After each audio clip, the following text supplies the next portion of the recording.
응무소조이생기심 마땅히 집착함이 없이 마음을 일으켜라. 우리가 이제 어떠한 마음을 내는 데 있어서 근데 이제 우리가 마음을 무심히 내야 되고 또 청정한 마음을 내야 되는데 전부 뭐요? 관념화시키고 또 이름과 모양에 집착해서 이제 우리가 이제 생각들을 일으킨다.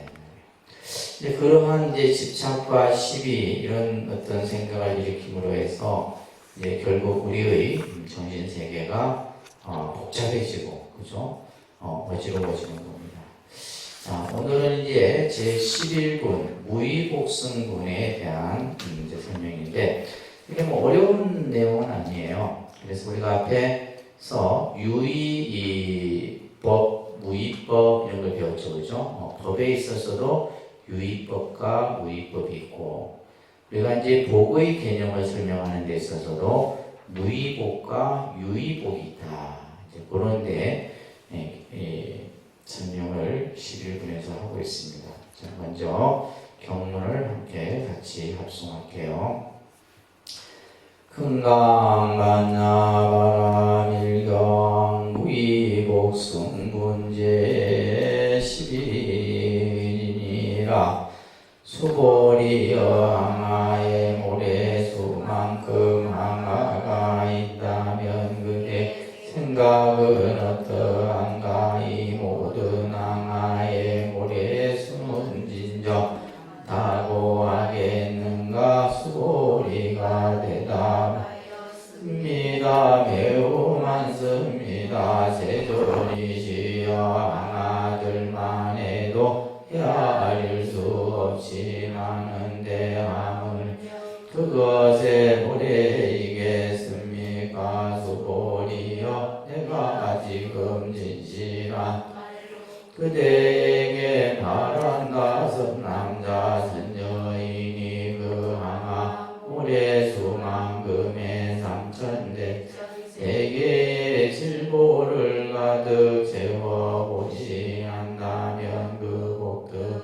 않겠는가. 수보리가 대답하였습니다.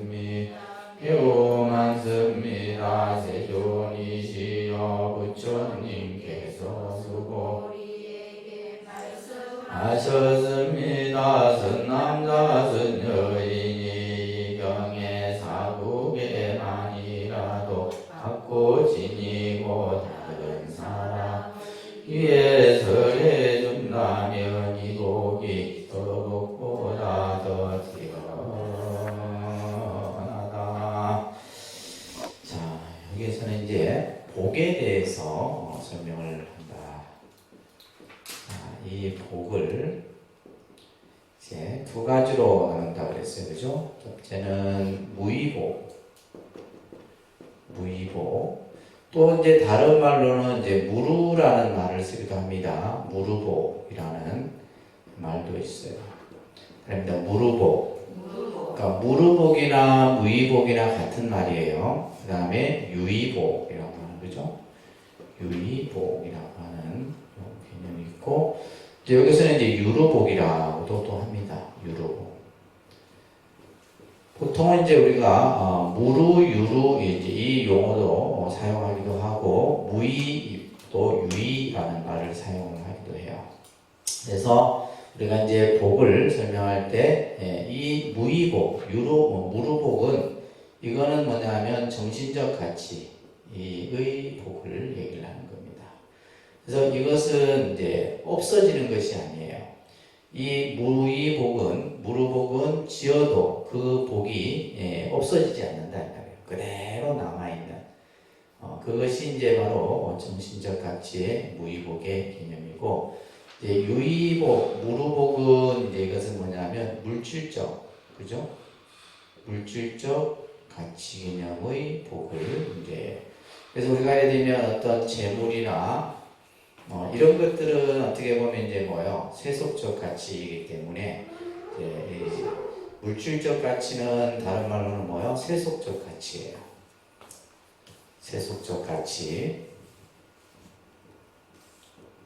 세속적 가치이고, 이거는 또 다른 말로는 절대적 가치입니다. 절대적 가치의 복을 이제 우리가 보통 이 복의 개념을 이렇게 나누어서 설명을 한다, 이를 하시면 되겠고요. 그런데 우리가 보통 이제 이 복이라고 하는 것이 이제 불교에서는 참 많은 법문을 스님들이 설할 때도 이 복에 대한 얘기를 많이 하죠, 그죠? 그래서 우리가 복을 짓는 것을 작복이라 이렇게 표현합니다. 그래서 작복. 복을 또 받는 것을 수복이라 그러고, 그죠? 작복이라는 용어도 있고, 복을 받는다 해서 수복이 있고, 또 예를 들면 이제 복을 또 이제 우리가 예를 들면 지어도 그 복을 또 감하는 경우가 있어요. 그래서 우리가 이제 복이 이제 없는 사람을 일컬어서 뭐라 그래요? 박복하다, 그렇게 표현합니다. 박복한 사람. 그래서 이제 이 복이라고 하는 것은 참 보여지는 것은 아니죠, 그죠? 우리가 이것을 어떤 뭐 양이나 어떤 모양으로 뭐 진정할 수 있는 것은 아니에요. 근데 그 복은 사람에게 다 갖춰져 있는 거죠. 그래서 이제 유교에서도 복을 얘기할 때 이제 오복을 얘기합니다. 재물복, 그다음에 명예, 그다음에 권력, 권운이죠, 권운. 그다음에 또 건강. 그다음에 이제 마지막 이제 편안히 임종하는 이런 복들에 대한 그 외에도 이제 여러 가지의 복의 개념들을 설명해요. 그래서 중요한 것은 뭐냐? 이제 이 복을 지어야 되는데 유의복도 사실은 필요하죠, 그죠? 우리가 예를 들면 부귀영화를 누리기 위해서는 저 유의복이 있어야 돼요. 다시 말해서 세속적, 물질적 가치의 복이 있어야 된다. 그래서 보통 우리가 이제 저 사람 참 복이 많다라고 했을 때는 어떻게 보면 무의복과 유의복을 다 같이 겸비하고 있다라고 보시면 돼요. 그래서 이제 우리가 어떤 세상을 살아가는데 물질적 풍요를 여러분들이 누리기 위해서는 무슨 복이 있어야 돼요? 유의복이 있어야 돼요. 내가 전생에 지어놓은 복이 있어. 근데 이제 이 유의복은 뭐 쓰고 나면 없어지는 거예요. 쓰고. 그렇기 때문에 어떻게 돼요? 계속 지어야 되는 거죠. 계속. 우리가 이렇게 그랬잖아요. 돈도 은행에 넣어놨다가 계속 우리가 뺐으면 없어지는 거랑 똑같은 거예요. 그런데 이제 저 무의복은 이것은 없어지지 않는다 그랬어요. 그죠? 그래서 우리가 보통 이 무의복을 이제 불교에서는 이것을 공덕에 비유해서 얘기를 하기도 하는 겁니다. 그래서 이제 우리가 박복하면 안 돼요. 박복하면. 이 복이라고 하는 것은 또 나눠주기도 해요. 쉽게 얘기만 해서 복 있는 사람 옆에 있으면 뭐요? 떡고물이라도 떨어진다. 근데 박복한 사람 옆에 있으면 되는 일도 안 돼요. 그래서 이제 여러분들 가족의 구성도 마찬가지예요. 자식이 태어남으로 인해서 그 집안이 이제 복덩어리가 들어오는 복덩어리. 그죠? 복덩어리가 들어와서 그 집안이 재물이 흥하는 경우도 있어요. 오늘 장명을 하나 좀 부탁을 해서 이제 하는데 요 아이가 복이 많은 아이야. 이 아이가 태어남으로 인해서 재물이 그 집안에 생기는 운이에요. 근데 반대로 아이가 태어나서 뭐예요? 박복한 아이가 이제 그 집안에 태어남으로 인해서 집안이 망하는 경우가 있어요. 저 같은 경우도 있어요. 제가 태어나면서 그 집안이 망했어요. 그러면 이제 그 아이는 뭐냐면 출가를 해야 돼요. 그런 게 있어요. 있습니다. 그래서 나는 복이 많은데 그죠? 정신적 복이 많은 거예요. 물질적 복이 많은 거예요. 그래갖고 이제 우리가 복은 아무튼 많아야 돼요. 그래야지만 내가 다른 사람에게도 나눠줄 수 있고 또 그 복을 다른 사람에게 이제 그죠? 함께 공유할 수도 있는 겁니다. 그래서 우리가 흔히 이제 어떻게 보면 그러니까 인생의 어떤 가치에 있어서 그 삶이 참 복된 삶이 참 어떻게 보면 행복한 삶이에요. 그래서 복된 삶이라고 하는 것은 꼭 어떤 물질만 얘기하는 것이 아니라 가족의 인연, 여러 주변의 인연, 그죠? 모든 하나하나의 인연들이 전부 복된 인연으로 만들어져 있을 때 그 인생이 복된 인생이 되는 겁니다. 여기에서는 이제 정신적 가치의 무의복과 물질적 가치의 이제 유의복의 이 가치에 대한 이제 대비되는 설명을 하고 있는 내용입니다. 한번 123쪽 보겠어요. 수보리야 항아의 모래수만큼 항아의 모래수. 그러니까 항아는 인도의 겐지스강. 이제 그 인도 어떻게 보면 이제 이 인도가 이 항아 강이라고 하는 겐지스 강이라고 하는 이 강을 중심으로 해서 문명이 발생이 돼서 그래서 우리가 보통 인더스 문명이라고 하잖아요, 그죠? 이 이제 항아강. 근데 이 항아의 모래가 그죠? 우리가 뭐 해운대 백사장만 해도 모래가 엄청나잖아요. 근데 엄청 더 이 긴 강입니다. 그 모래수만큼 모래수라는 것은 그래서 보통 우리가 항하사 이렇게 표현합니다. 그러니까 항하사. 예, 사가 모래사자예요. 그러니까 항하의 모래. 그러니까 셀 수 없는 수를 표현할 때 불교에서는 항하사라는 표현을 써요. 그리고 시간을 얘기할 때 거기다 뭘 붙여요? 항하사겁 이렇게 붙이는 거예요. 항하사겁. 셀 수 없는 시간이에요. 근데 여기서 이제 항하의 모래수만큼의 또 항하가 있다. 그러니까 모래수만큼의 또 항아가 있는데 그러면 그 항아마다 모래가 또 있을 거 아니에요. 그러면 그 수는 셀 수 없는 수를 얘기하는 거예요. 극대의 수를 얘기하는 겁니다. 자, 그렇게 이제 항아가 있다면 그대 생각은 어떠하냐? 이제 수보리에게 너는 그것을 어떻게 생각하느냐 이 말이에요. 이 모든 항아의 모래수가 진정 많다고 하겠느냐? 모래수가 그렇죠. 우리가 그냥 상식의 개념에서도 셀 수 없다 이 말이에요. 많다. 이자 수보리가 대답합니다. 매우 많습니다. 세존이시여. 항아들만 해도 세할 수 없이 많은데 그렇죠. 항아의 모래수만큼의 항아가 있다니까 항아만 해도 셀 수 없을 만큼 많은데 하물며 그 항아에 있는 모래이겠습니까? 셀 수 없이 많다. 여기에서는 이제 밑에 설명을 하고 있듯이 항아에 이제 그 강에 있는 모래를 비유한 것은 바로 뭐다? 극대수, 그러니까 셀 수 없는 수를 표현할 때 쓰는 표현입니다. 그렇게 이제 하니까 수보리야, 내가 지금 진실한 말로 그대에게 말한다. 진실한 말로 내가 그에게 말한다. 자, 그 얘기를 이제 원문에서 보면 이렇게 설명하고 있어요. 악음 실언 고여하노니 수보리 악음 실언 고여하노니 내가 정말 부처님이 그냥 부처님 말씀은 그대로가 진실되고 그대로가 거짓됨이 없는데 다시 한번 강조하는 거죠, 그죠? 내가 정말 진실로 너에게 말하노니 이렇게 이제 표현을 합니다. 선남자 선여인이 그죠? 선남자 선여인이 그 항아의 모래수만큼의 삼천대천세계, 그러니까 수많은 세계, 헤아릴 수 없는 세계에 칠보를 가득 채워 보시한다면, 칠보를 보시한다는 것은 바로 뭐요? 물질적 보시죠. 이건 그죠? 물질 보시다 이 말이에요. 이거는 이제 뭐래요? 유의복이 유의복, 세속적 가치다 이 말이에요. 그 복덕이 많겠느냐? 그죠? 수보리가 대답합니다. 매우 많습니다. 세존이시여.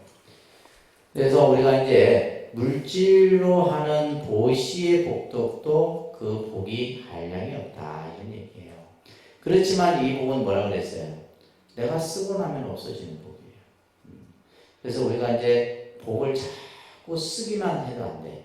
그 복을 채워 넣을 수 있어야 돼. 그래서 제가 항상 우리 불자님들에게도 말씀드리지만은 여러분들이 불교를 공부하면서 하나는 자기의 마음을 늘 성찰할 수 있어야 되고 자기 자신을 또 그러면서 그 성찰하는 가운데 나타나는 게 뭐냐면 내 복의 그 크기를 헤아릴 줄 알아야 돼요. 그것을 이제 우리가 복량이라고 해요. 복량. 따라합니다. 복량. 저 사람이 각자가 뭐요? 복의 크기를 가지고 있어요. 그러니까 결국 세상은 자기 복만큼 살아간다 보시면 돼요. 아시겠죠? 내가 욕심을 부린다 해서 되는 게 아니야. 다 그 어떤 인연의 조건들, 인연의 조건이라고 하는 것이 복이다 이 말이에요. 그 복이 전부 만들어져요. 그래서 자기의 이제 복의 그릇이 비어 있으면 어떻게 돼요? 채워야 돼요. 그러니까 내가 너무 복을 많이 써도 안 되는. 지금 예를 들면 이제 제가 뭐 이렇게 저 같은 경우도 수행자 생활을 하면서 때로는 복을 짓는 일도 하지만은 복을 이렇게 내가 소비하는 일도 한다는 거예요. 그러면 그만큼의 다시 또 채워야 돼요. 그래서 이제 우리가 스님들이 흔히 하는 얘기가 사실 뭐 스님들 중에는 저보다도 더 큰 불사를 하는 스님들이 많죠. 근데 그 불사는 뭐예요? 그 스님의 복이 있어야 돼요.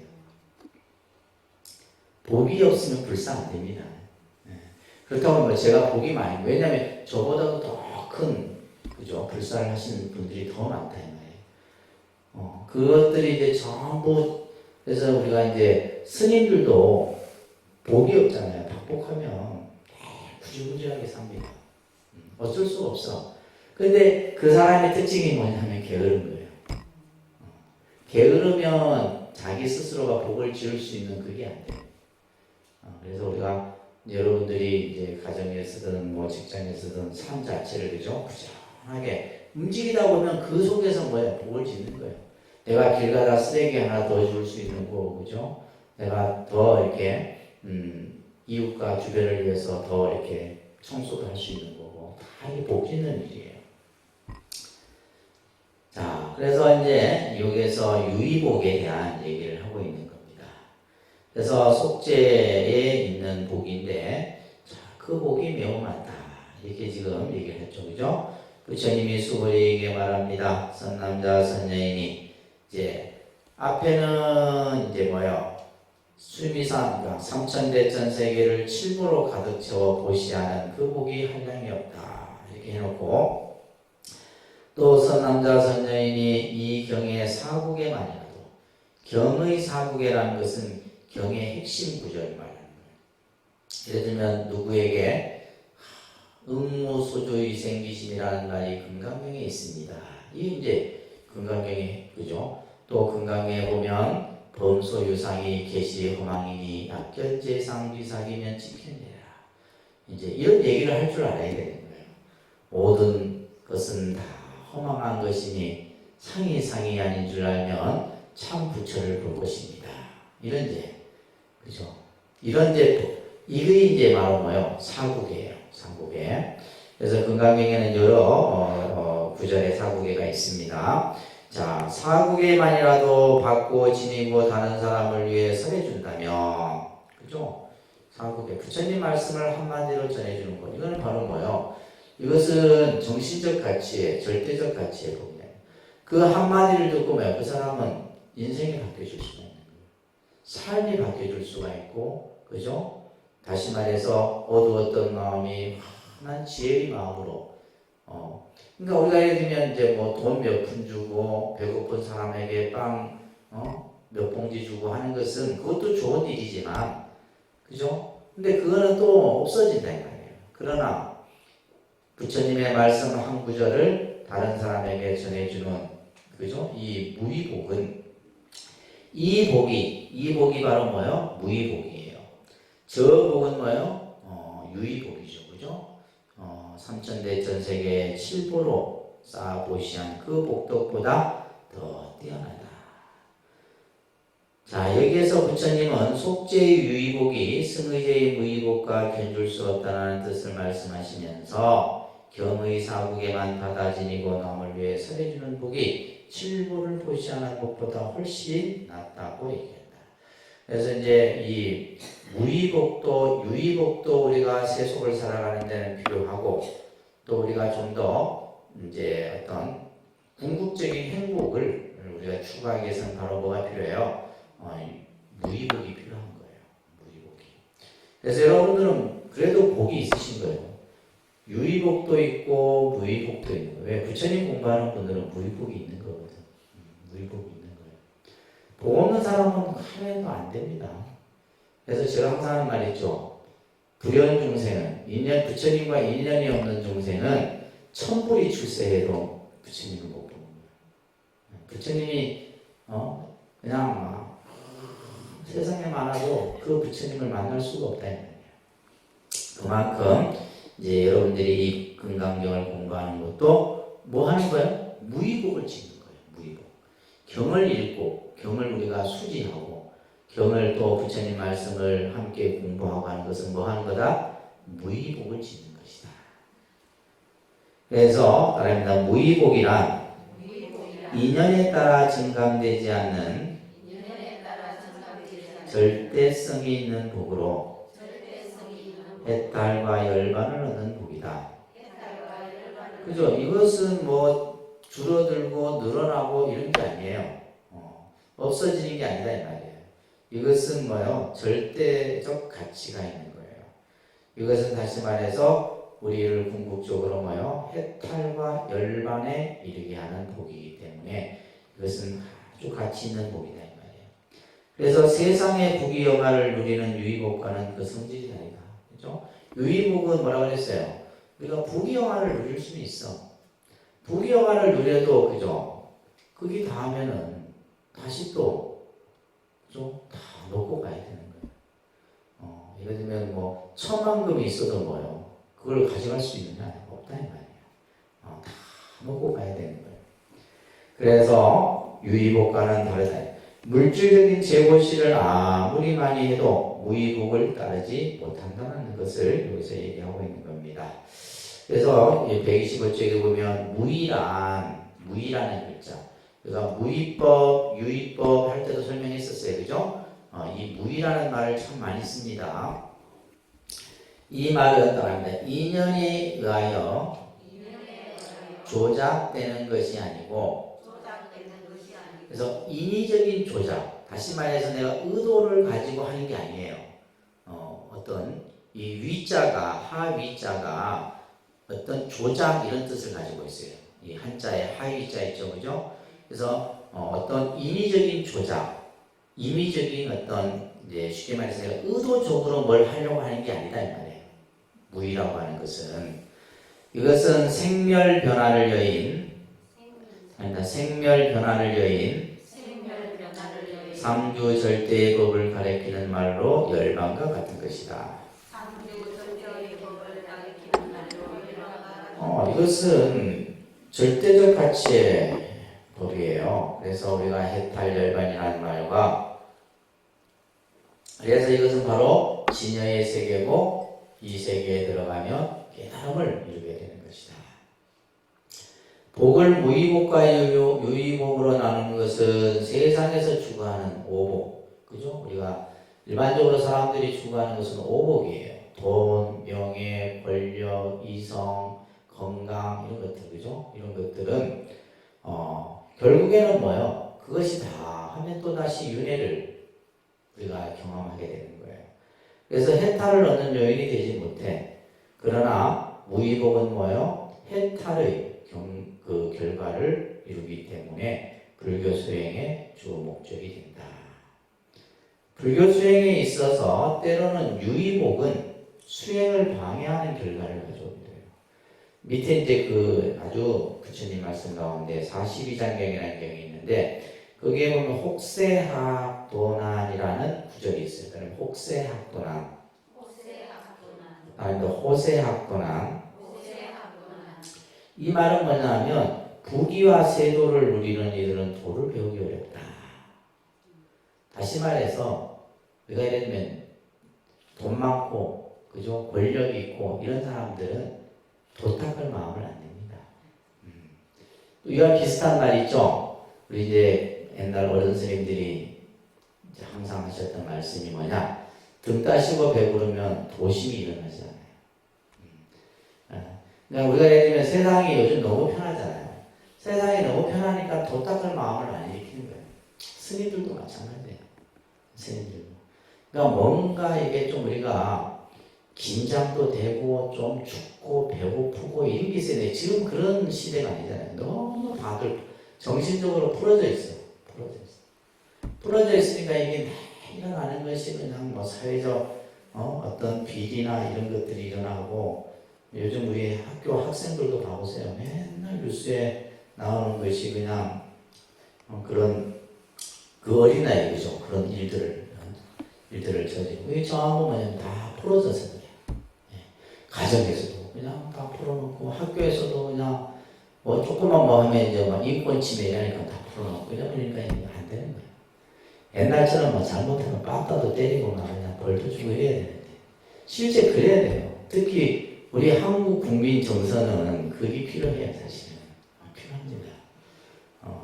그래서 우리가 이제 지금 어중간해져 버렸잖아요. 잘 사는 어떤 선진국에 가는 것도 아니고 안 가는 것도 아니고 지금 이러면서 막 뒤로 쭉 쳐져가고 있다는 거예요.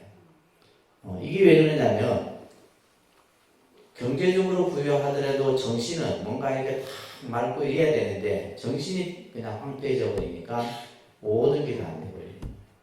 그러니까 지금도 보면 우리 사회가 복잡하고 어지럽잖아요. 그게 뭐냐면 세상이 이제 물질적으로 너무 풍요로워서 그래요. 물질적으로 너무 풍요로워. 그래서 그런 이제 마음을 가지면 그래서 이제 우리 독림선은 너무 시설이 좋아서 이 도심이 안 일어나. 그냥 막 춥고 막 그냥 많이 해지면 더우면 에어컨 틀어줘, 추우면 온풍기 틀어줘. 이건 무슨 도심이 일어나겠노. 그래서 우리가 이제 통도사 이런 데는 난방이 없잖아요. 뭐 새벽 기도 가면 막 진짜 뭐 졸음이 어딨노 막 그냥 이게 발 시럽제 춥죠 추워. 그 마음에서 도심이 일어나는 거예요. 도심이. 그래서 원효스님도 그런 말씀을 하셨거든요. 절하는 무릎이 얼음 쪽 같더라도 불구하는 생각을 하지 말고 줄인 창자가 끊어질지라도 바꾸하는 생각을 하지 말아라.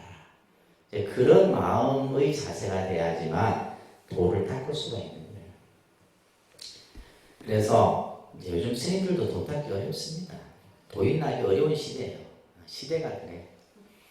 그래서 참된 수행자는 세상의 복을 원수처럼 본다라는 말이 있어요. 이것을 삼생의 원수라는 말이 있는데 참 아주 의미심장한 표현입니다. 우리가 보면 한 생은 복을 짓느라고, 그죠? 한 생은 복을 짓느라고 이렇게 하고 또 한 생은 그 지은 복을 누리느라고. 그리고 나서는 나머지 한 생은 복이 다해져서, 그죠? 빈천해져 갖고 도를 닦지 못하는 데서요. 그러니까 이제 이 삼생의 원수라는 말이 이런 의미예요. 한 생은 복을 지느라고 도 닦을 마음을 못 일으키고 또 한 생은 그 복을 누리는다고 못하고 누리고 나니까 또 어떻게 이제 그렇죠. 우리가 예를 들면 너무 또 그냥 뭐 최악의 상태만 그냥 밥 한 끼도 못 먹고 하면 그 마음도 도심이 사실 안 일어나긴 해요. 그래서 너무 빈천해져도 그 도심이 일어나지 못한다라고 하는 이 호세학도난이라는 말을 우리가 잘 상기를 하면서 너무 편한 것만을 추구해서도 안 되는 거예요. 조금은 그죠? 불편함도 있고 이래야 되는데 불편한 걸 우리는 못 참습니다. 요즘에. 자, 그래서 무의복이 유의복보다 더 수승하다라고 하는 제 11분이 바로 무의복 승분이다. 그죠? 무의복의 수승함을 말하고 있는 내용이고 121페이지 보시게 되면 복진 타락이라고 하는 말이 있어요.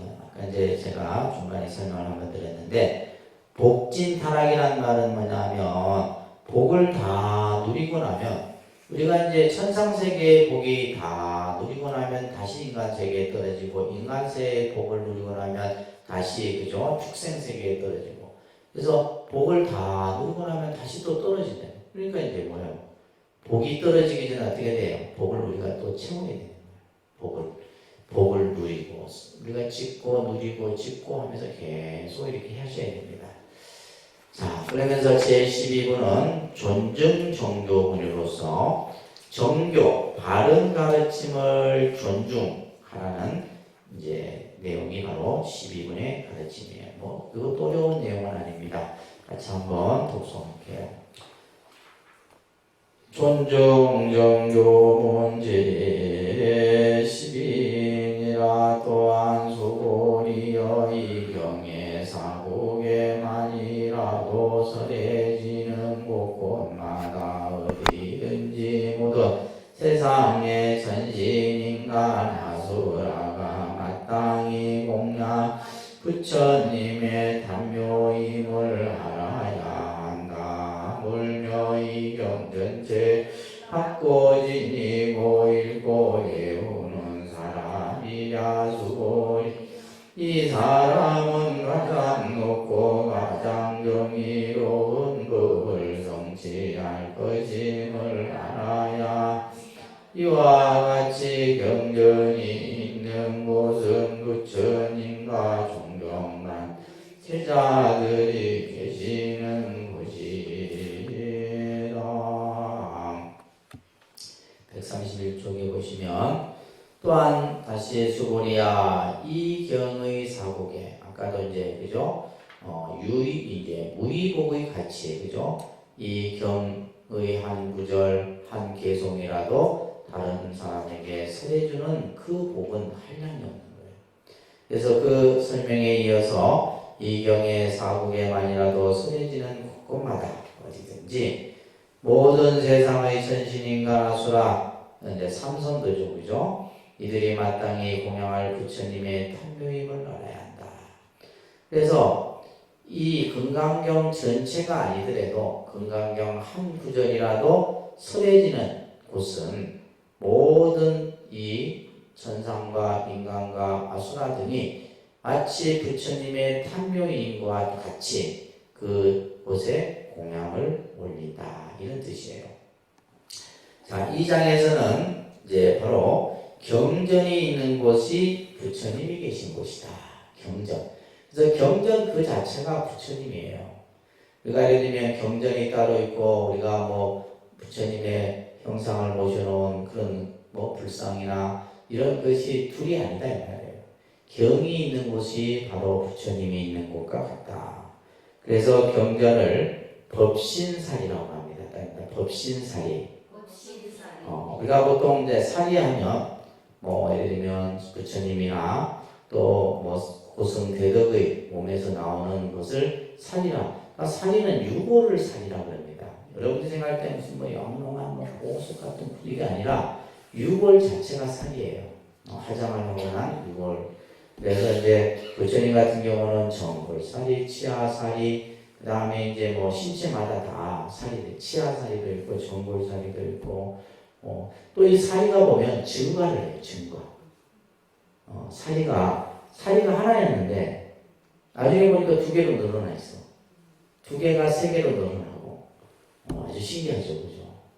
이게 도대체 이제 과학자들 같은 경우는 이게 도대체 무슨 논리일까 하는데 이것은 사실 이제 어떻게 보면 종교적 어떻게 보면 아주 신비한 그런 어떤 거죠, 그죠?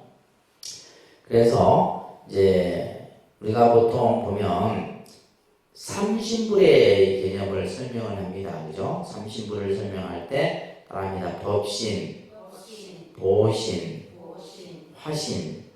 그래서 우리가 이제 지금 3층에 모셔놓은 본종불이 법신불이죠.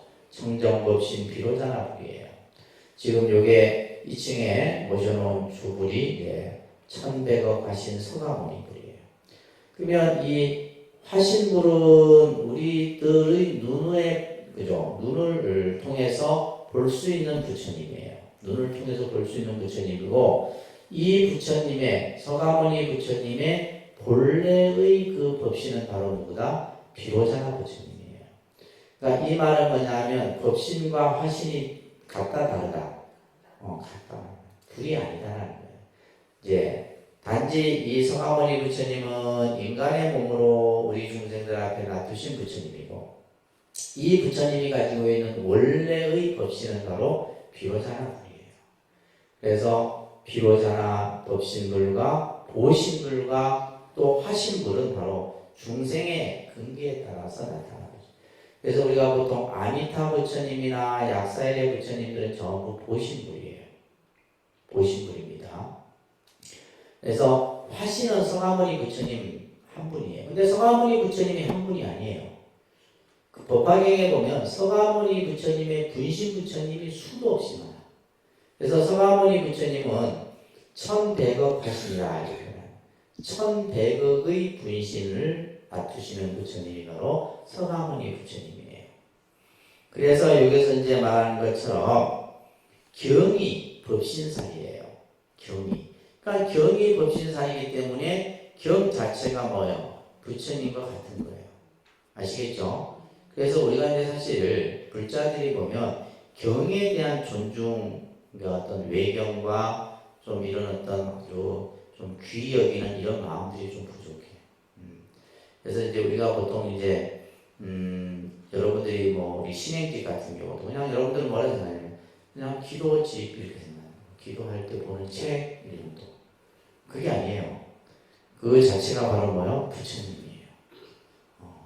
그래서 이제 기독교인들 같은 경우 성경을 얼마나 귀하게 여깁니까? 그죠? 그렇듯이 우리가 부처님 말씀은 최고의 가치로서 가장 존엄하게 생각해야 되고 경은 곧 부처님이다. 그래서 왜 그러냐 하면 그 부처님의 법이 전부 어디에 들어있어요? 경 속에 들어있단 말이에요. 부처님의 말씀이 전부 경 속에 들어있고 그 경이 또 한편으로는 뭐 부처님의 또 다른 나타난 모습이기도 한 거예요. 그래서 경이 부처님의 법을 낳는다 해서 우리가 앞에 의법 출생문에서 배웠잖아요. 모든 법은 이 경으로부터 나온다. 모든 법은 뭐로부터 나온다? 부처님 말씀 경으로부터 나온다. 이렇게 말해요. 그래서 법이 있으므로 경전이 있는 곳은 부처님이 있는 것이다. 그래서 여러분들이 경전을 집에 가지고 있어도 그래서 우리가 보통 이제 저 복장할 때도 그 안에 전부 뭘 넣냐면 부처님 경전을 넣는 거예요. 여러분들이 쓴 사경도 다 경전이고 그죠? 또 뭐 내가 가지고 있는 경책들 거의 많이 들어갔어. 전부 다. 그래서 그러니까 그 자체가 부처님과 경은 똑같은 거예요. 그렇게 이해하시면 됩니다. 아셨죠? 그래서 금강경에 있어서의 경전과 법과 부처님은 하나다라는 얘기를 하고 있고 그렇기 때문에 경이 바로 천상과 인간 아수라들이 공경하고 공양하는 대상이다 이 말이에요. 항상 이들은 이 부처님이 계신 곳, 부처님의 복이 있는 곳에 와서 예경을 하고 한다. 이것은 마치 뭐예요? 부처님의 탐묘를 모시는 것과 같은 거예요. 탐묘는 뭐냐면 밑에 보면 이제 탑과 묘당을 합해서 표현하는 말인데, 이제 이거는 그 표현 자체가 이제 그냥 탑은 부처님의 이제 사리를 모셔놓은 그것을 보통 우리가 수투파 이렇게 탑이라 얘기하잖아요, 그죠? 그래서 이 탑을 숭배하는 신앙은 부파불교부터 시작해서 굉장히 크게 일어납니다. 그래서 이제 여러분들 저희가 이제 1월 달쯤에 지금 미얀마를 가려고 지금 생각하고 미얀마가 뭐냐면 곳곳이 탑이에요. 곳곳. 이거는 뭐 탑이 뭐 특히 바간이라고 하는 곳에 가면 진짜 아름다워요. 탑이 막 쭉 있는데 그 이제 석양이 쭉 질 때 이제 그 탑 위에 올라가서 그 탑을 전체 이렇게 둘러보는 그런 시간도 있는데 제가 한 미얀마를 한 2번 정도 갔는데 진짜 좋다. 그 다음에 이제 이번에 그 문재인 대통령이 미얀마를 갔을 때 랑곤에 있는 쉐라곤 대탑 그게 이제 맨발로 탑에 들어갈 때부터 그러니까 동남아 불교권은 전부 맨발로 들어가야 되기 때문에 그러니까 우리나라 대통령도 이제 맨발로 해서 탑을 이렇게 이제 참배하는. 근데 그게 이제 그 쉐라곤 대탑은 진짜 어마어마한 탑입니다. 그 탑에 이 뾰족한 그 탑의 왜 보면 사파이어 루비 뭐 이런 보석들이 쫙 박혀 있어요. 엄청난. 그게 아주 세계적인 아주 탑이에요. 이런 이제 탑 이런 것들이 이제 부파불교부터 이제 쭉 이렇게 성행이 있어요. 그래서 이제 이 법화경도 그렇고 금강경도 그렇고 이 탑에 대한 얘기가 이렇게 많이 언급이 되는 것은 대승불교가 처음 시작해서 나타난 경전이다. 라고 이제 학자들이 이런 이제 문헌들을 통해서 그런 것들을 보게 됩니다.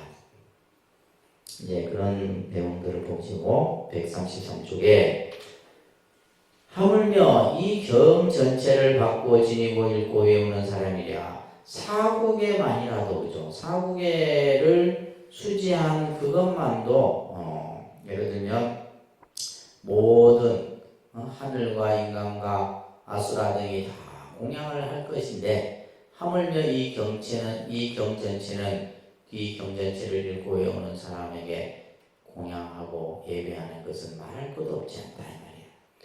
그렇기 때문에 수고리야 이 사람이 누구예요? 이 경을 수지 독송하는 사람을 얘기합니다. 금강경을 수지 독송하는. 그래서 우리가 이제 뭐 여러 경전들을 불교에서는 이제 여러분들이 이제 인연에 따라서 어떤 분은 온각경을 읽기도 하고 또 어떤 분은 뭐 법화경을 읽기도 하고 많은 경전들이 있어요, 그죠? 그래서 저희가 이제 동안거가 시작이 되면 이제 금강경을 하루에 한 편씩 독송할 겁니다. 그러면 이제 3개월 동안 금강경. 이걸 한 번에 읽으려면 힘들잖아요. 하루에 한 편씩만 읽어도 3개월이 되면 이미 뭐 100번 정도 읽은 정도예요. 그렇게 해서 내가 예를 들면 죽을 때까지 10,000번은 금강경을 독송하겠다. 오늘 세웁니다. 그 공덕이 큰 겁니다. 그래서 너무 한꺼번에 하려고 하기보다 조금씩 하는 거예요. 수보리야 이 사람은 가장 높고 가장 경이로운 법을 성취할 것임을 알아요. 이 금강경을 수지 독송하는 사람은 가장 높고 가장 경이로운 법을 성취할 것이다. 그러니까 경 자체만 읽어도 뭐요? 법이 그대로 저절로 완성된다는 거예요. 이와 같이 경전이 있는 곳은 부처님과 존경받는 제자들이 계시는 곳이다. 그래서 얼마만큼 우리가 이제 이 경전, 부처님 말씀을 귀의하고, 그죠? 바른 가르침을 존중해야 하는가.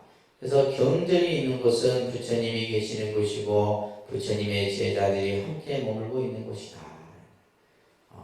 그래서 이제 이 경자치를 우리가 항상 늘 수지 독송하고, 항상 예경하고, 그렇게 하셔야 되는 겁니다. 아셨죠? 뒤에 나오는 얘기를 여러분들 읽어보시면 되고요. 그래서 이제 그러면 경을 어떻게 이것을 우리가 수지할 것인가, 그죠? 그래서 여법 수지분이 이어서 나오는 거예요. 그래서 경을 잘 수지해라. 그 수지하는 그 사람은 가장 최상의 법을 성취한 사람이 될 것이다. 이렇게 얘기를 했다. 그러면 어떻게 이 법을 수지할 것이냐. 그래서 가만히 보면 이 금강경도 보면 거의 내용이 쭉 이어져 있어요. 스토리가 쭉 이어져. 끊어지면서도 때로는 이제 그 스토리가 싹 전환되기도 했다가 다시 이어지기도 하고 이런 이제 구조를 가지고 있습니다. 자, 여법 수지문이 좀 내용이 긴데 한번 같이 독송하도록 하겠습니다.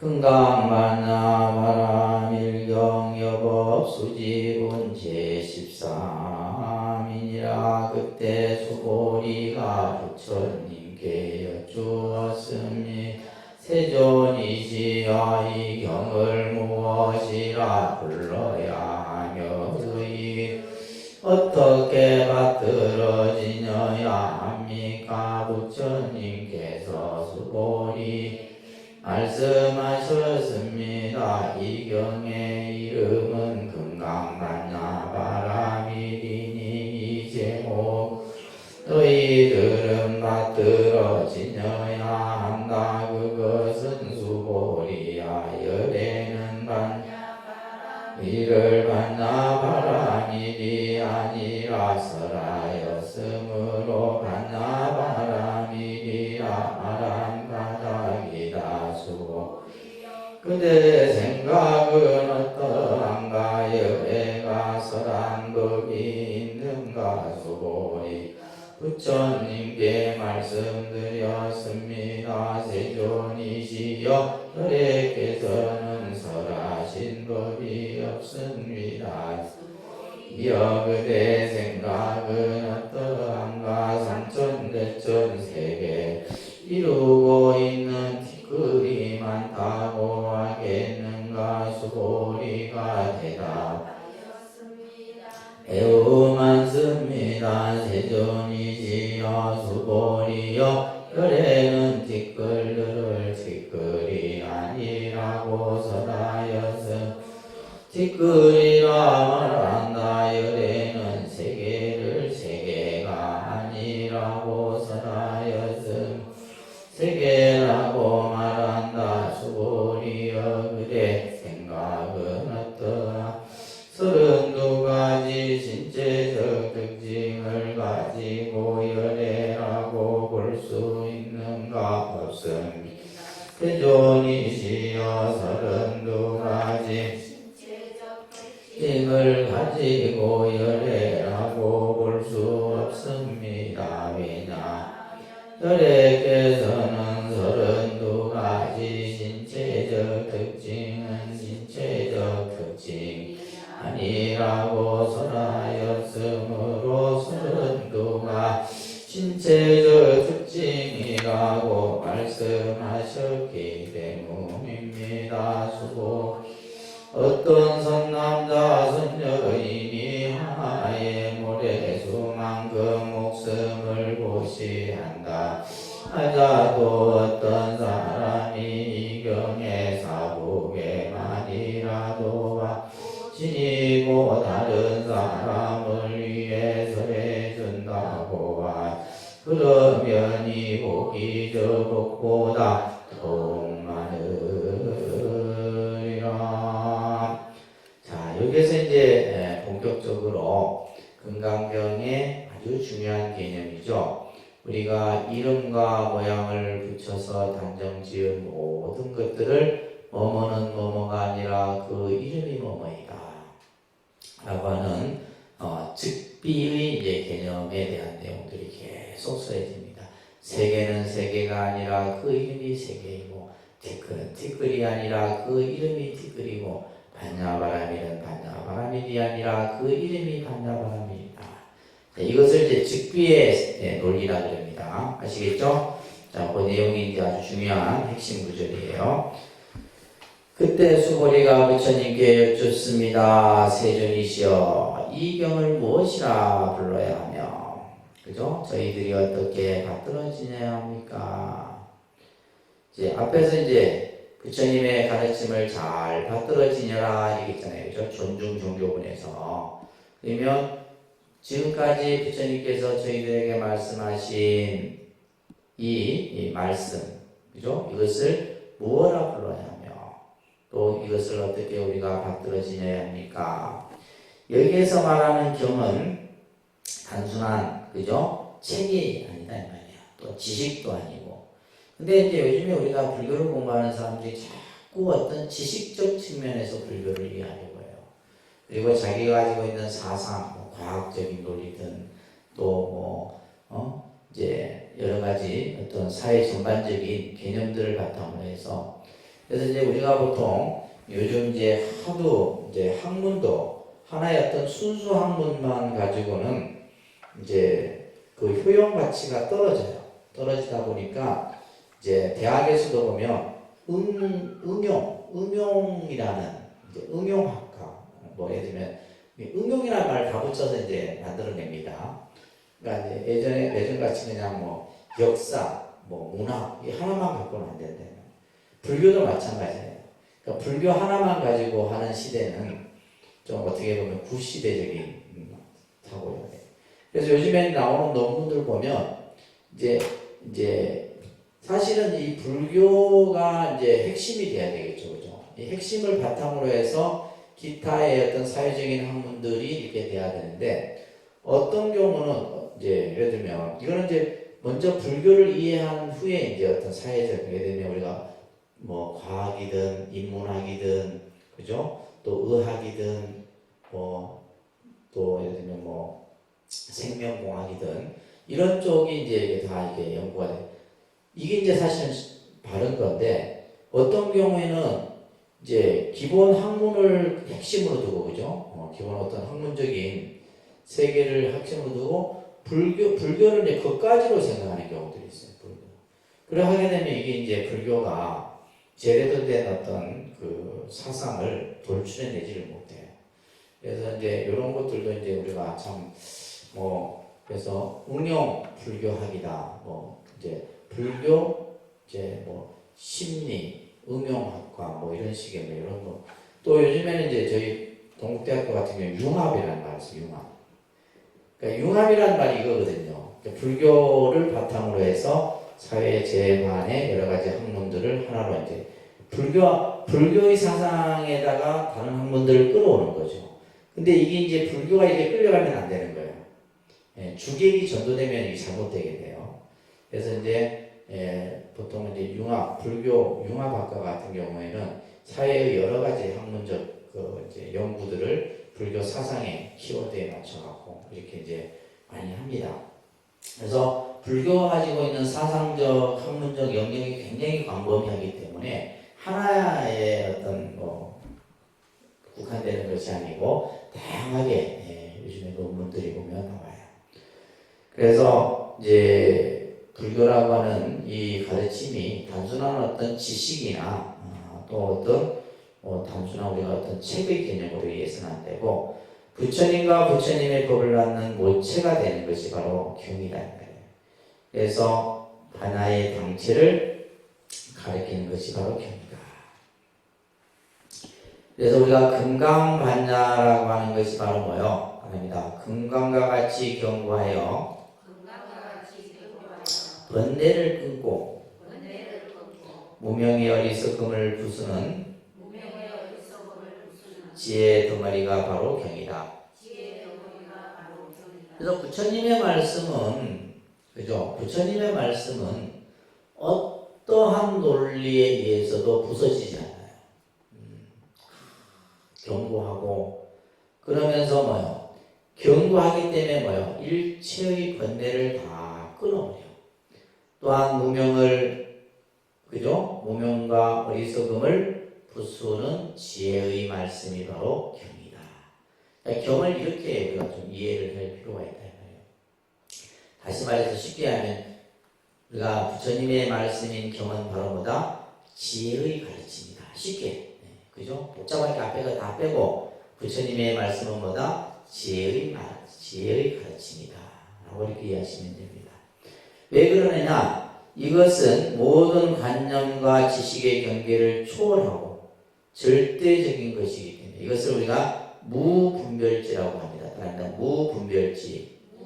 그러니까 불교에서 지혜라는 용어를 쓸 때 그 지혜는 무분별지예요. 그러면 무분별지가 뭐냐? 참이다, 거짓이다, 옳다, 그르다라고 그것을 분별하지 않는 거예요. 이것을 무분별지라고 합니다. 근데 우리가 보통 이제 세속적 학문은 뭐예요? 참과 거짓을 분명히 나눠야 된다는 거예요. 그죠? 시비를 분명히 구분을 해야 된다는 거예요. 그래서 우리가 예를 들면 어떤 가설을 세워서 그 가설에 대한 검증을 하고 그 다음에 학설 이론을 세워서 그것이 옳은지 그른지를 밝혀내는 것이 세속적 학문이에요. 근데 불교의 이 지혜는 뭐냐면 그런 것이 필요 없는 거예요. 옳다 그르다 맞다 틀리다라고 하는 개념이 필요 없는 거예요. 이 지혜를 우리가 무분별지라 아주 많이 쓰는 용어입니다. 아시겠죠? 그래서 누구에게나 본래 갖추어져 있는 각성, 깨달음의 성품으로 일체의 상을 여긴 공적한 것이다. 라는 거예요. 여기서 말하는 이것을 지금 쭉 설명한 거예요. 그죠? 이것이 바로 뭐예요? 부처님의 말씀, 경을 얘기하는 거예요. 그래서 부처님이 수거리에게 말합니다. 이 경의 이름을, 경명을 먼저 써라고 있죠? 금강반야바람이다. 금강반야바람일경 이렇게 하잖아요. 그죠? 금강반야바람이니 이 제목으로 너희들은 받들어지냐 한다. 자, 그러니까 이제 이 법문을 듣고 있던 제자들은 이런 생각을 했을 거예요. 아, 금강반야바람이라는 게 있는가 보다 이런 생각. 금강반야바람이를 받들어 지내야 한다 하니까 뭐요? 아, 금강반야바람이를 받들어 지내야 되겠구나 이 생각하겠죠. 이 생각을 할까봐 또 부처님이 바로 뭐요? 열애는 반야바라미를 반야바라밀이 아니라 사라졌으므로 반야바라밀이라 말한다. 그러니까 우리가 여기서 말하는 이 뭐 예를 들면 부처님께서 이것은 이 경명은 금강반야바람이다 하니까 제자들의 관념에서는 이미 뭐야 상을 만들어 버린 거예요. 아 금강반야바람이 있는 것 같다 해서는 그러자 부처님이 바로 그 자리에서 반야바람일은 반야바람일이 아니라 그 이름이 반야바람일이다. 그러면서 수보리에게 묻죠. 그대 생각은 어떠하냐? 너는 어떻게 생각하느냐? 열애가 선법이 있느냐? 이게 중요한 말이에요. 부처님이 법을 설한 적이 있느냐 이 말이에요. 이것을 무소설이라 합니다. 무소설. 부처님께서 법을 설한 바가 있어요 없어요? 부처님께서 법을 설했어요 안 설했어요? 네? 부처님께서 법을 설했어 안 설했어? 그렇죠. 설했다 하는 게 정답이잖아. 설했다는. 그러면 설했다라는 것이 뭐예요? 아, 부처님께서 법을 설했구나. 우리가 이미 뭐예요? 관념화 시킨 거예요. 그러니까 부처님께서 법을 설한 바도 없다. 그래서 부처님이 수보리가 부처님께 말씀드리죠. 세존이시여 열애께서는 설하신 법이 없습니다. 그러면 실제 법을 설하지 않았느냐? 아니에요. 부처님은 중생에게 법을 설해서도 내가 너희들에게 법을 설했다라는 뭘 안 맞아요? 상을 받지 않는 내가 너희들에게 법을 설했다. 그죠? 그러니까 이제 예를 들면 부처님이 법을 설한 적이 있느냐? 중생의 입장에서는 설했다라고 답을 해야지 정답인데 수본이는 뭐예요? 공의 이치를 터득한 제잖아요. 그래서 이미 부처님이 의중을 안 거예요. 그래서 설하신 바가 없습니다. 그러니까 이런 이제 대목들이 이제 우리가 헷갈리는 거죠, 그죠? 중생 입장에서 분명히 설하셨는데 왜 설한 적이 없다고 얘기하느냐? 부처님은 설했어도 설한 바가 없는 거예요. 설했다는 상을 갖고 있지 않다는 거예요. 설했다는 관념을 갖고 있지 않은 겁니다. 부처님의 가르침을 여법하게 수지하는 것이 정법을 실천하는 것이다. 수보리가 경의 이름을 물을 때 금강반야바람이라고 일러주고 다시 반야바람이니 반야바람이라고 아니라고 했다. 반야바람이니 반야바람이 아닌 반야바람일경을 잘 받들어지네. 다시 말해서 뭐요? 어떤 이것은 무엇이다, 이것은 이것이다 라는 생각을 가지지 말고 그냥 있는 그대로의 생각 속에서 부처님의 가르침을 잘 받들어지냐는 거예요. 아, 이것은 부처님이 말씀하신 거야. 이것은 보살이 말한 거야. 이런 이제 상조차 갖지 말라는 거예요. 이것을 이제 일본의 유명한 불교학자 스즈키다이세츠라고 아주 유명. 그러니까 미국의 선을 처음 알린 분이 바로 이 스즈키다이세츠라고 하는 분이에요. 일본 학자인데 이분이 낸 책이 어마어마합니다. 그래서 미국 사회의 선, 젠이라고 하는, 일본에서는 젠을 선이라고 하거든요. 이 젠을 처음 알렸던 분이 바로 스즈키 박사예요. 그것을 금강경의 즉비사상이라고 표현하고 있습니다. 그런데 즉비사상이에요. 이 유명한 이제 이 즉비사상입니다. 따라합니다. 무엇이 아니고, 이름이 무엇이다. 무엇이 아니고, 그죠? 즉비 아니고 시명, 그 이름이 무엇이다. 모든 것이 다 여기 이렇게 설명을 해요. 금강경 전부 이거 설명이에요. 뭐뭐는 뭐뭐가 아니라 그 이름이 뭐뭐이다. 그죠? 나는 내가 아니라 그 이름이 나인 거예요. 그죠? 우리가 예를 들면 나다 하지만은 나라는 것은 없다 이 말이에요. 그렇지만은 그 이름으로 그 이름이 나일 뿐이다. 전부 이것도 컵은 컵이 아니라 이 이름이 컵일 뿐이고, 그죠? 전부예요. 모든, 그래서 중생이 아니라 이름이 중생이에요. 보살이 아니라 그 이름이 보살이고, 부처가 아니라 그 이름이 부처예요. 이것은 뭐냐? 우리가 의식 속에 관념화된, 고착된 그러한 생각들을 전부 깨뜨려버리는 거예요. 다 아니다 이 말이에요. 아니다. 중생도, 부처도, 보살도, 모두 깨달음도 부처님이 법을 설했느냐? 설한 적이 없습니다. 이렇게 지금 표현이 전부 뭐예요? 부정. 근데 부정을 하게 되면 뭐가 되는 거예요? 절대 긍정을 하게 돼요. 그래서 공이라고 하는 개념은 절대 긍정의 세계를 얘기하는 거예요. 근데 어중간히 이해하는 사람이 이제 불교에서는 뭐 무를 얘기하고 공을 얘기하니까 부정만을 강조하는 종교다 하는 게 아니에요. 절대 긍정이에요. 절대 긍정. 그 절대 긍정을 하기 위해서 먼저 뭐냐면 여러분들이 가지고 있는 가치관을 전부 깨뜨려 버린다. 그리고 그 생각이 깨끗한 상태에서 뭐요? 절대 긍정의 세계를 우리 그 앞에 딱 펼쳐 보여주는 거예요. 이게 불교입니다.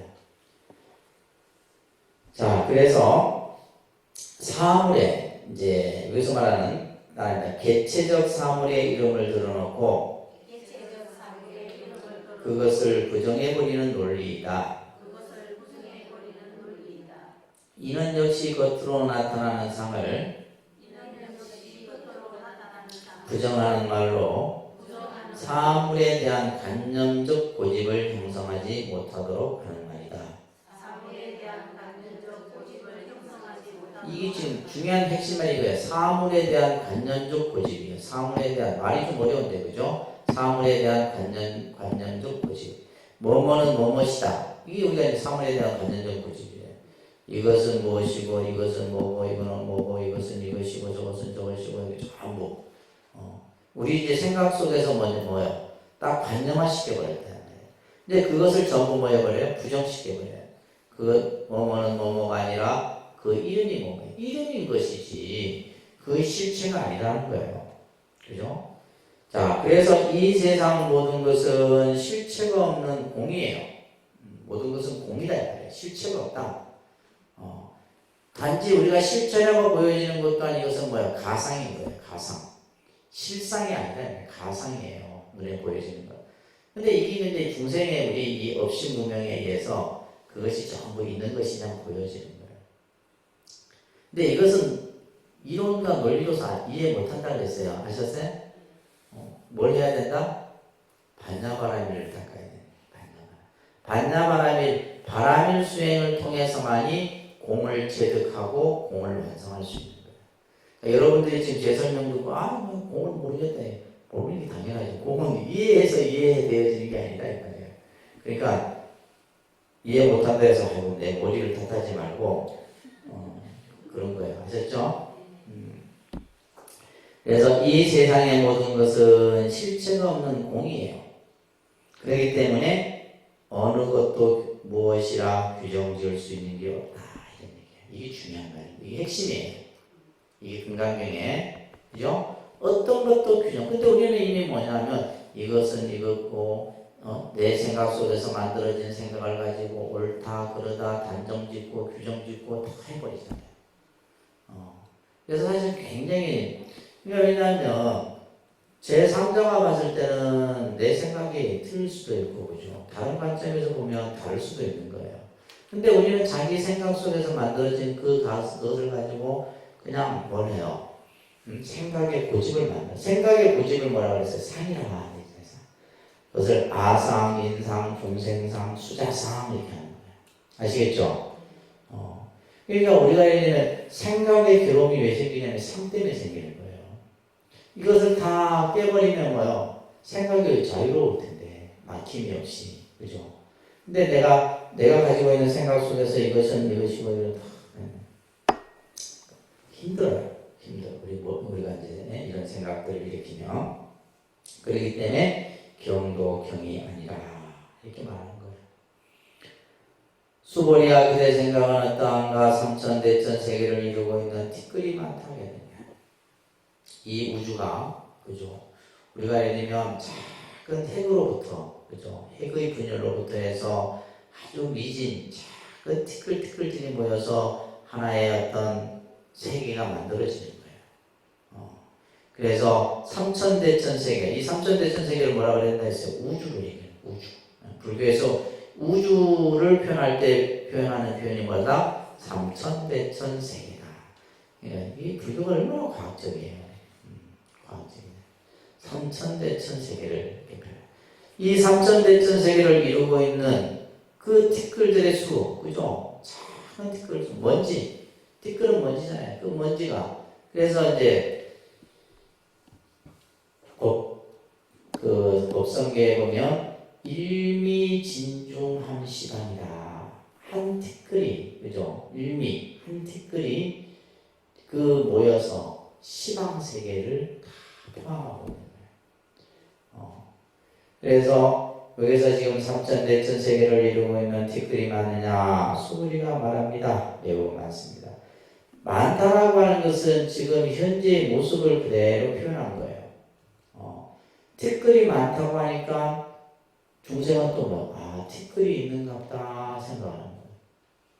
아까 법을 설한 적이 예를 들면 우리가 있느냐 하니까 이제 수고리가 없습니다 했잖아요, 그죠?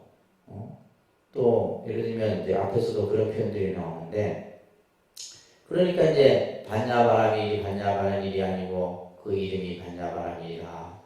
그래서 말하는 것처럼 티끌이 많으냐? 매우 많습니다. 이렇게 얘기하자 수고리여 부처님이 이제 티끌이 또 있다 생각하는 그 있다라는 생각을 깨뜨리기 위해서 열에는 티끌들을 티끌이 아니라고 설했으므로, 티끌은 티끌이 아니라 그 이름이 티끌이라. 그 이름이 티끌, 그 작은 먼지 또한 뭐요? 이름에 불과한 것이다. 그리고 예를 들면 삼천대천 세계라니까 또 세계가 있는 줄 알아.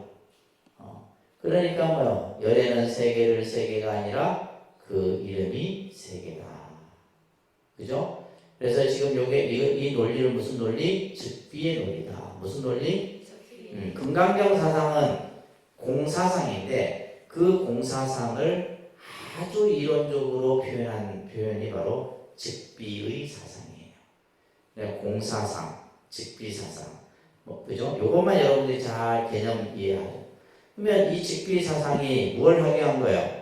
우리가 생각으로 관념화된 생각을 전부 하기 위해 깨뜨려 버리기 위한 거다.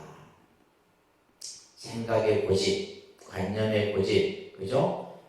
고정관념, 이런 것들을 전부 깨뜨려 버리기 위해서 뭐뭐는 뭐뭐가 아니라 그 이름이 뭐뭐이다.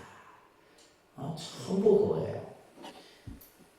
모든 법이 공하다면 모양을 드러낼 수 없는 것이고 공한 법이 이름을 가질 수도 없는 것이다. 그런데 수고리는 경의 이름이 무엇이냐고 물었고 부처님은 금강반야바람이란 이름으로 받들어지니라 하시면서도 이름이 아니기 때문에 이름이라는 말씀을 반야바람일이 아니라 그 이름이 반야바람일이라 하셨다. 그러니까 이제 경의 제목이 뭐냐 하니까 금강반야바람이라 이렇게 부처님 말씀하시자 또 수보리는 수보리를 비롯한 제자들이 금강반야바람일이 있는갑다 생각하니까 다시 뭐요? 반야바람일이 아니라 그 이름이 반야바람일이라. 그래서 여기서 말하는 것처럼 이제 부처님은 금강반야바람이라는 이름으로 받들어지니라 하시면서도 그죠? 이름이 아니기 때문에 이름이라는 말씀을 반야바람일이 아니라 이름이 반야바람일이 하셨다.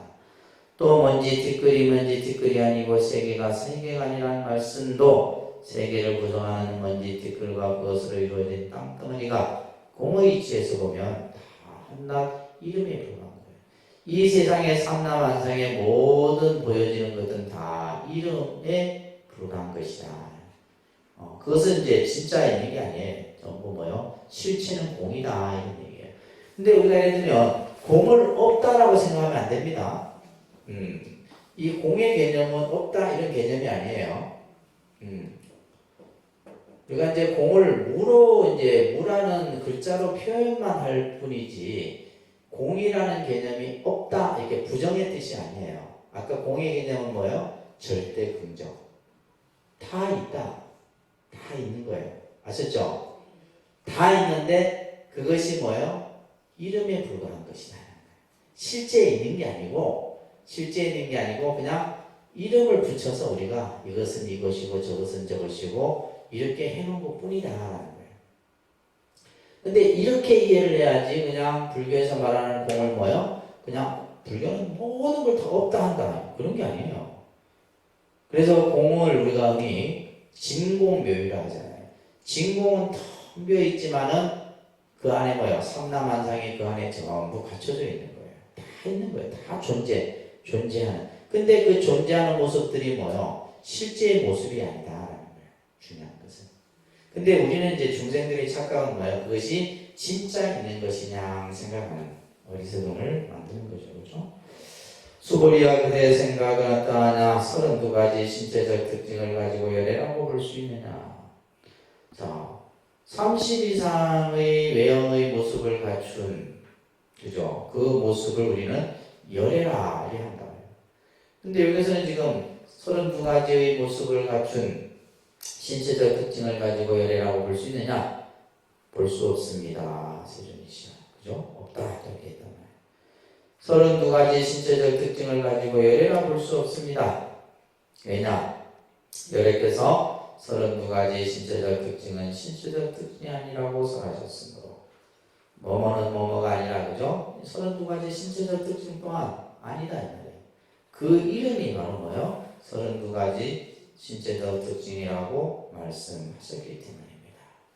그러니까 이제 부처님의 그 외형적인 모습인 32가지의 모습을 갖추면 우리는 그 열애의 모습을 갖췄다 했는데 금강경에서는 이 열애의 모습 또한 뭐예요? 부정해버리는 거예요. 그것 또한 뭐다? 이름에 불과한 것이다. 그 다음 페이지 보시면 142쪽에 이름이란 사람이 쓰는 언어를 통해요 방편으로 붙인 것이에요. 그죠? 우리가 이름. 그래서 여러분들도 이름에 불과하죠. 김아무개, 이아무개. 이름병을 하면 여러분들 뭐로 할 거예요? 태어나서 그냥 부모가 이름을 붙여줬다 이 말이에요. 이름을 붙여놨기 때문에 그러니까 누굴 보면 그 이름을 가지고 뭐 김아무개, 이아무개 이렇게 하잖아요. 그러면 이름이 없으면 뭐예요? 얼굴이 동그랗게 생긴 사람, 뭐 얼굴이 뾰족해 이렇게 모양을 가지고 불러야지. 근데 이름을 붙이는 그러니까 이름에 불과한 거예요. 이 몸뚱아리도 뭐예요? 이름에 불과한 거예요. 무슨 말인지 아시겠죠? 근데 이제 또 죽고 나서도 이제 끝끝내 또 이름을 또 새긴다. 묘지에도 새기고 어디에도 새기고 법당의 위패에도 새기고 다 새겨요. 다 이름에 불과한 거예요. 이름이 중요한 거예요, 사실은. 이름이 중요한 겁니다. 그래서 이름이란 우리들이 쓰는 언어를 통해서 붙여놓은 거예요. 그래서 이렇게 생긴 거는 컵이고 이렇게 생긴 건 마이크고 이렇게 생긴 건 컴퓨터고 우리가 기업에서 제품을 제일 먼저 만들어내는 거예요. 차, 요즘에 신차들이 많이 나오잖아요. 차를 내면 저 차에다가 어떤 이름을 붙인가 이름 중요한 거거든. 이름 잘못 붙이면 아무리 좋은 차도 안 팔립니다. 그렇잖아요, 그죠? 요즘에는 이제 아파트도 이름을 어떻게 붙이냐 돼요. 브랜드 이름에 따라서 아파트 가격이 틀리대요. 주공 이러면 아파트 가격이 뭐죠? 아파트 이름도 하도 어려워하고. 그러니까 아파트 그게 이름이 중요한 거예요. 그러니까 저게 생긴 거고 저건 무슨 아파트. 그렇죠? 그래서 이제 이렇듯이 이것은 전부 뭐예요? 가명이에요.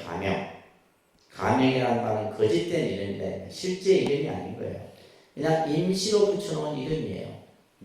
그렇기 때문에 지금 봐봐요. 이걸 컵이라 했지만은 이걸 깨지고 나면 뭐예요? 컵이라는 이름은 온데간데 없다는 말이에요.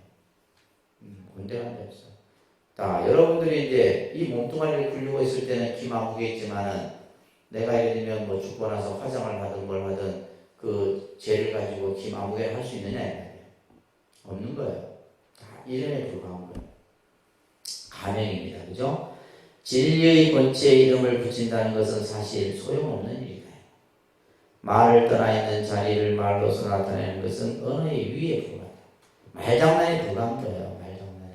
뭐는 뭐고 이거는 이거고 이것이 옳고. 그러니까 요즘에 우리 뭐 정치인들 하는 게 전부 말장난이에요. 무슨 말인지 아셨어요? 말장난. 이렇게 들으면 맞는 것 같고 저 사람들은 맞는 것 같고 다 말장난이에요. 그러니까 말장난에 현혹되면 이제 안 됩니다. 그 현혹된 사람들이 많더라고 보니까. 그러나 부득이 사람의 입장을 고려하여 설명하기 위한 방편으로 뭐 한 거예요? 이름을 붙인 거예요. 방편으로 이름을 붙인 겁니다. 그래서 대승기신론이라고 하는 논서에 보게 되면 진여를 이연진여와 의원진여로서 설명을 해요. 말을 여인진여, 말을 의지한 진영 이렇게 이제 설명을 하는 또 대목도 있습니다. 자, 따라 모든 사물의 진상은 진상은 뭐예요? 참 모습은 이 말이에요. 감각적인 모양으로 보는 것이 아니기 때문에 감각적인 모양으로 본다는 것은 뭐야? 내가 눈으로 그죠? 어떤 형체를 가지고 보는 것이 아니에요. 감각, 오감이죠, 그죠? 어떤 감각으로 보는 것이 아니에요. 그렇기 때문에 겉으로 나타나는 모습을 부정하고 비어 공해진 모양을 초월한 실상의 분별을 떠난 무분별의 세계에서 직관적으로 파악하게 하는 것이 금강경설법의 중심조주이다.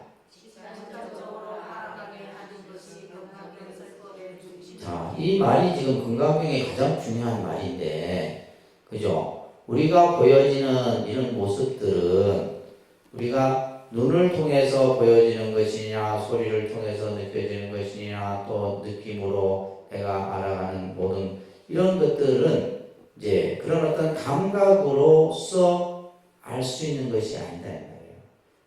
감각으로. 그래서 예를 들면 그렇기 때문에 첫째는 뭐냐면 일단 겉으로 나타난 모든 것은 다 부정해버려요. 아셨죠? 우리 눈에 보여지는 것은 전부 부정해버립니다.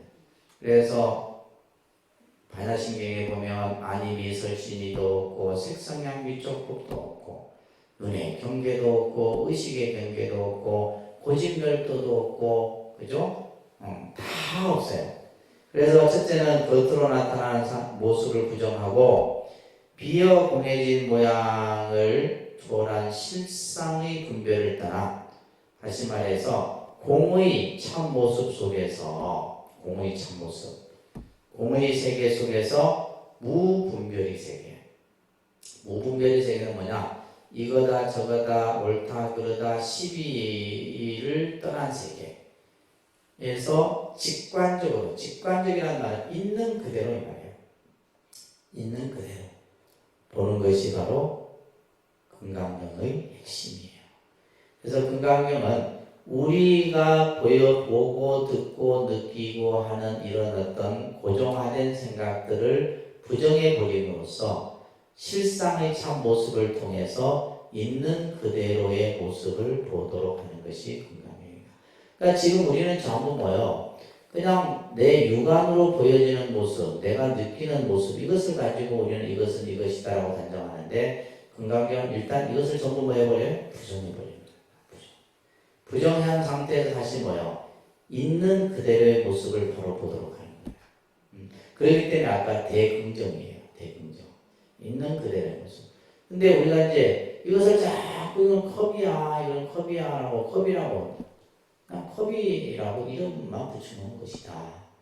그러면서 뭐요? 아무것도 본래 없는 것이다. 하는 거예요. 이 공의 세계를 그대로 드러내는 겁니다. 그래서 법을 설해도 사함바가 없다는 말씀은 오히려 부처님의 설법의 참뜻을 더욱 높이는 그런 모습을 가져온다. 수고리야 어떤 선남자 선여인이 항아의 모래 수만큼 목숨을 보시한다. 앞에서는 칠부를 보시한다 그랬잖아요. 그죠? 여기서는 자기 자신의 목숨을 보시. 또 어떤 사람은 이 경에 사국에만이라도 받고 지니고 다른 사람을 위해 설해준다고 하자. 이거는 뒤에서 앞에는 유의복이고 뒤는 무의복이죠. 그죠? 그러면 이 복이 무의복이 저 복보다 유의복보다 더 많다. 그래서 이제 앞에서 이제 무의복 승근에서 다시 했던 것을 다시 한번 재차 강조를 합니다. 목숨을 보시한 것보다 앞에서는 칠보를 보시한 그죠? 유의복을 얘기했는데 그러한 복보다도 무의복 부처님의 말씀 한 구절을 남에게 일러준 복이 더 크다라는 것을 다시 설명을 하고 있습니다. 자, 그 밑에 143쪽에 보게 되면 하늘이 언제나 파란 것은 아니다. 그렇죠? 우리가 하늘은 파랗다라고 하는 것은 뭐예요? 고정관념이죠. 어릴 때 그렇게 이제 선생님한테 들었어. 그래서 항상 비행을 할 때 하늘 색깔은 뭐 크레용은 파란색을 칠합니다. 근데 좀 더 생각이 깨내야 되는데 하늘 색깔을 파란색으로 선생님이 하늘을 왜 이런 색으로 했나? 그 아이 중에 한 피카소 생각을 하잖아요. 하늘이 파란 것만은 아니지 않습니까? 그 아이는 똑똑한 거예요, 진짜. 보통 아이들보다 몇 배 앞서는 창의성이 뛰어난 거죠, 그죠? 그러니까 요즘 말하는 창의성이 그런 거예요. 어떤 고정화된 딱 일률적인 어떤 교육 방식들에서가 아니라 이게 하늘이 파란 것은 아니다라고 하는 것은 이것은 창의성이거든요. 그래서 하늘이 검을 때도 있고 뭐 시커멀 때도 있고 뭐 여러 색깔이 있을 때도 있는 거죠. 이것은 바로 뭐냐 하면 인연에 의해 일어난 이 세상의 모든 객관 현상들이 중생의 업식에 의해 인식되고부터 어떤 고정된 관념이 생기는 거예요. 중생의 업식에 의해 인식된, 우리는 어떻게 보면 이제 좀 이제 세속적인 입장에서 보면 학습에 의해서 고정관념이 만들어지는 거죠, 그죠? 그래서 우리가 이제 예를 들면 앞에서 얘기했듯이 여러분들이 어렸을 때 아주 뭐 이제 글을 몰랐을 때 뭐요? 그림을 통해서 하나하나 배우잖아요. 그림을 통해서 배운다. 비행기다, 배다. 이게 바로 뭐냐면 생각 속에서 이제 그 사물을 보고 인식을 하게 되는 거예요. 그죠? 그걸 통해서 뭐요? 생각에 딱 틀이 박히게 되는 거죠. 그러나 이러한 고정관념이라는 것도 순간의 찰나적인 상황 선명히 풀린다는 거예요. 그래서 전대전 조건에 맞춰서 상황을 설명하는 것이죠. 그죠? 그래서 하늘이 파랗다고 했을 때는 그 숨어있는 어떤 전제된 조건이 있어요. 그것은 바로 뭐예요? 하늘이 맑았을 때 바로 거예요. 그래서 하늘이 예를 들면 맑지 않았을 때는, 그죠? 구름이 끼었을 때는 파랗지 않잖아요. 그래서 중요한 게 바로 뭐냐면 전제된 조건이에요. 어떠한 조건에 의해서 항상 상황은 뭐 할 수 있다? 바뀔 수 있다는 거예요. 무슨 말인지 아시겠죠? 이것은 이래야 된다가 아니에요. 요즘 말로 뭐가 있어야 돼? 융통성이 있어야 돼. 융통성 없는 사람하고는 진짜 힘들어요. 융통성은 뭐냐면 생각이 열려야 돼. 좋은 말로 하면 생각이 열려야 돼. 이렇게도 생각해 볼 수 있고 저렇게도 생각해 볼 수 있는데 1 더하기 1은 2밖에 모르는 거예요. 그러면 피곤하죠. 그렇잖아요. 그죠? 직장생활에서는 더더욱 그러실 거예요.